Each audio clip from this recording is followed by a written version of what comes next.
Hello all. So risk analysis and capital budgeting डिसिजनचा आपला हा सेकंड प्रॉब्लेम आहे. सेकंड प्रॉब्लेम बघूया. See, the printers is leading publisher in India. There is a proposal from the production manager of the company to publish a new book on computer. Due to the rapid change in technology in a computer industry, it is expected that this book may not have any market after 3 years. So the marketing manager of the company is carried out market survey attempting to the forecast demand for the new book. The following probability estimate have been indicated. आता 3 वर्षांचं इथे आपल्याला estimation दिलेलं आहे की ज्याच्यामध्ये किती copies sale होतील आणि त्याची प्रोबॅबिलिटी काय आहे हे आपल्याला इथे चार्टमध्ये दिसतंय. सो फर्स्ट इयरला लाईकली सेल कॉपीज इथे ब्रॅकेटमध्ये म्हटलंय 5,000 कॉपीज, 10,000 आणि 20,000 आणि त्याची प्रोबॅबिलिटीचा फॅक्टर इथे दिलेला आहे. तसंच सेम सेकंड इयर आणि थर्ड इयर साठी दिलेलं आहे. Now, what we are required to prepare? First one is calculate the expected total sales, that is the number of copies over the 3 years. आधी आपल्याला एक्सपेक्टेड टोटल सेल काढावा लागेल की ज्याच्यामध्ये फर्स्ट इयर मध्ये हे 3 प्रोबॅबिलिटीज दिलेल्या आहेत. सेकंड इयर मध्ये ह्या 2 प्रोबॅबिलिटीज आहेत आणि थर्ड इयर मध्ये 2 प्रोबॅबिलिटीज. सो कितीतरी ह्याच्या कॉपीज आणि प्रोबॅबिलिटीज या दोघांचंही मल्टिप्लिकेशन करून आपल्याला एक्सपेक्टेड सेल हा मिळणार आहे. आपण एक एक गोष्टी कॅल्क्युलेट करायला घेऊया. Let us see this is the solution. आता ह्या सोल्युशन मध्ये expected sale for the hard book edition, hardback edition, expected sale काढूया. त्यासाठी इथे फर्स्ट इयर, सेकंड इयर आणि थर्ड इयर दिलेलं आहे. फर्स्ट इयर मध्ये आता आपल्याला कॅल्क्युलेशन कसं करायचं? 5,000 कॉपीज साठी प्रोबॅबिलिटी आहे 0.2. So 5,000 into 0.2 plus 10,000 into 0.5 plus 20,000 into 0.3. ह्या दोघांचं मल्टिप्लिकेशन करायचंय आणि जे मल्टिप्लिकेशन करून जे काही आन्सर येईल त्या सगळ्यांची ऍडिशन करायची. Let us see with the help of solution. So first आधी आपण इथे घेतोय 0.2 इंटू 5,000. सो 0.2 इंटू 5,000 आन्सर येतं 1,000. सो 1,000 प्लस आता पुढे आहे 0.5 इंटू 10,000 आन्सर येतं 5,000 प्लस 0.3 इंटू 20,000. सो इथे काय केलंय आपण? नंबर ऑफ कॉपीज आणि त्यांची प्रोबॅबिलिटी या दोघांचंही मल्टिप्लिकेशन केलंय. आणि फर्स्ट इयर जर आपण कन्सिडर केलं तर पहिल्या वर्षात 3 वेगवेगळे प्रकार दिलेले आहेत. पहिलं 5,000 कॉपीज, नंतर 10,000 आणि नंतर 20,000. सो त्यांचं मल्टिप्लिकेशन करायचंय आणि जे आन्सर येतंय त्या तिघांची ऍडिशन करून घ्यायची. सो इथे फर्स्ट आन्सर येते ते 1,000. देन इकडे 0.5 इंटू 10,000 आन्सर येतं 5,000. सो 1 + 5.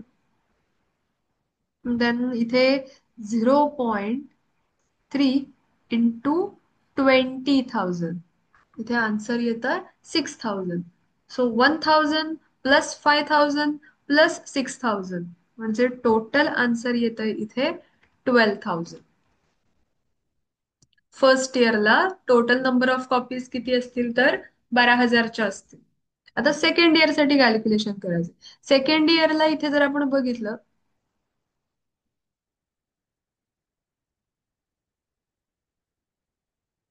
सेकंड इयरला तर 5,000 आणि 10,000 अशा 2 प्रकारच्याच कॉपीज आहेत.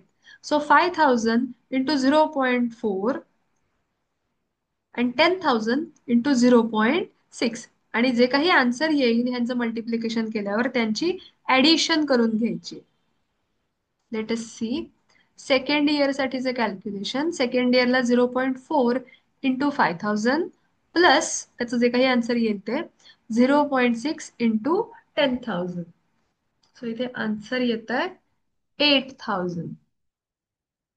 असंच सेम थर्ड इयर साठी सुद्धा करायचं आहे. थर्ड इयर साठी 5,000 कॉपीज आहेत आणि त्याचा प्रोबॅबिलिटी आहे 0.8.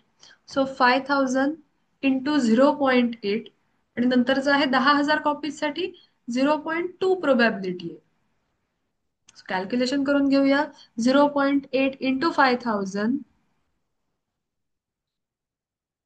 0.8 इंटू 5,000 आन्सर येत आहे 4,000 मल्टिप्लिकेशन केल्यावर, plus 0.2 into 10,000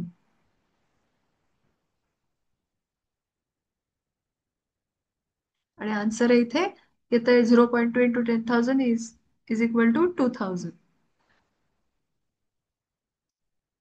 so 4,000 plus 2,000 answer is 6,000.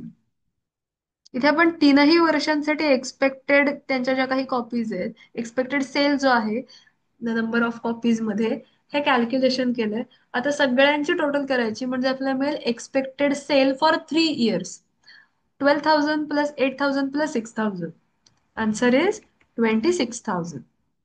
This is your expected sale for the years. तीनही वर्षांसाठी आपला एक्सपेक्टेड सेल किती असेल? 26,000. सो इथे आपला calculate the expected total sale over the 3 years हा एक पॉइंट इथे कव्हर झालेला आहे. Let us see the next point.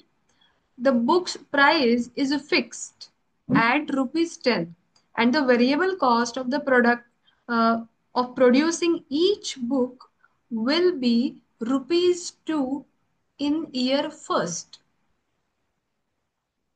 rupees 3 in year second and rupees 4 in year third.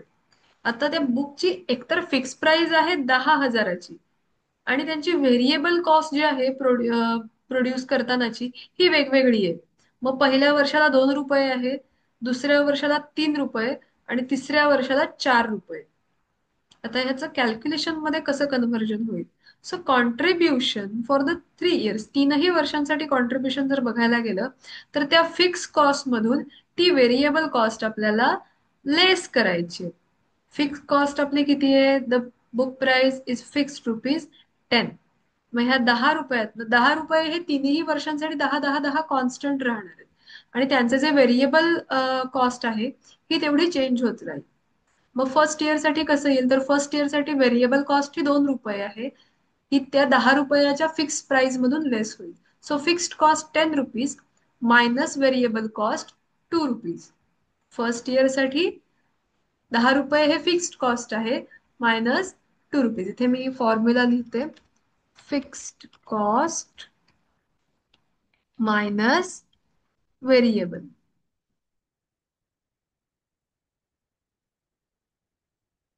Variable आहे 2 रुपये आणि फिक्स्ड आहे 10 रुपये. 10 - 2 is equal to 8. So first year साठी कॉन्ट्रीब्युशन इथे किती येते? तर 8. सेकंड इयर साठी सी, सेकंड इयर साठी आहे variable cost is rupees 3. So 3 in the year of second. मग 10 - 3 आन्सर येत आहे 7. आणि थर्ड इयर साठी व्हेरिएबल कॉस्ट आहे 4 रुपये. So here 10 - 4 answer is 6. So इथे फर्स्ट इयर साठी 8 रुपीज, सेकंड इयर साठी 7 रुपीज आणि थर्ड इयर साठी 6 रुपीज. इथे कॉन्ट्रीब्युशन आपल्याला मिळालं तीनही वर्षांसाठीचं. आता यांचं अॅन्युअल कॉन्ट्रीब्युशन आपल्याला कॅल्क्युलेट करायचं आहे. अॅन्युअल कॉन्ट्रीब्युशन कसं करणार? तर इयर आपली किती आहे? 3. So first, second and third. इथे अॅन्युअल कॉन्ट्रीब्युशन आपल्याला कॅल्क्युलेट करायचं आहे.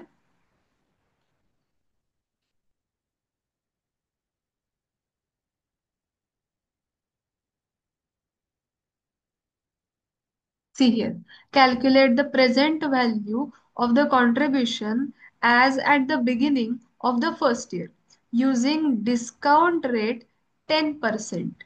Assume that all cash flow take place at the end of year concern. एकतर आपल्याला डिस्काउंटिंग फॅक्टर इथे 10%चा दाखवायचा आहे. Okay.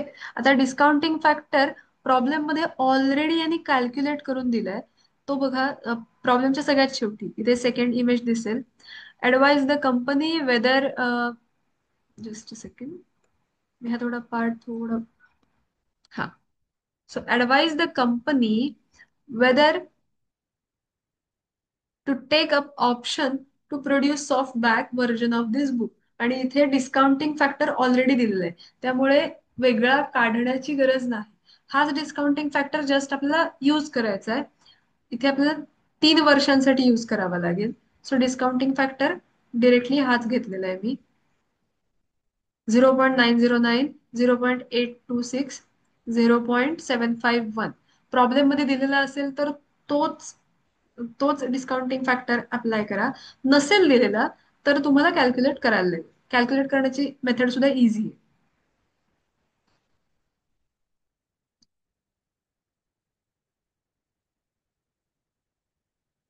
Coming back to problem.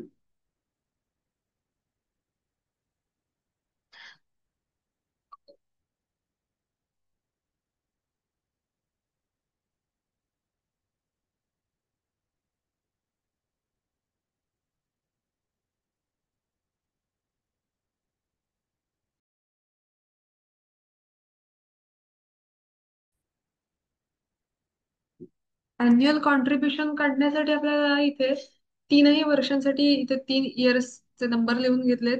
Next, आता इथे जे आपल्याला कॉन्ट्रीब्युशन मिळालंय फॉर फर्स्ट इयर ₹8, हे कॉन्ट्रीब्युशन आपल्याला अप्लाय करायचंय. पण घेताना आपल्याला सेल हा एक्सपेक्टेड सेल जो आपण काढलाय, फर्स्ट इयर साठी एक्सपेक्टेड सेल आहे 12,000. सो हिअर 12,000 इंटू फर्स्ट इयरचं contribution ₹8. So 8 into 12,000 answer is 96,000. तसंच 3ही वर्षांसाठी कॅल्क्युलेट करायचंय. सेकंड इयर साठी एक्सपेक्टेड सेल आहे 8,000. सो 8,000 इंटू सेकंड इयरचं contribution ₹7. So 7 into 8,000 answer is 56,000. Third year साठी सेल आहे 6,000 आणि थर्ड इयर साठी कॉन्ट्रीब्युशन आहे ₹6. So 6 into 6,000 answer is 36,000. आता इथे जे अॅन्युअल कॉन्ट्रीब्युशन आलेलं आहे, ह्या कॉन्ट्रीब्युशनला डिस्काउंटिंग फॅक्टरने मल्टिप्लाय करायचे.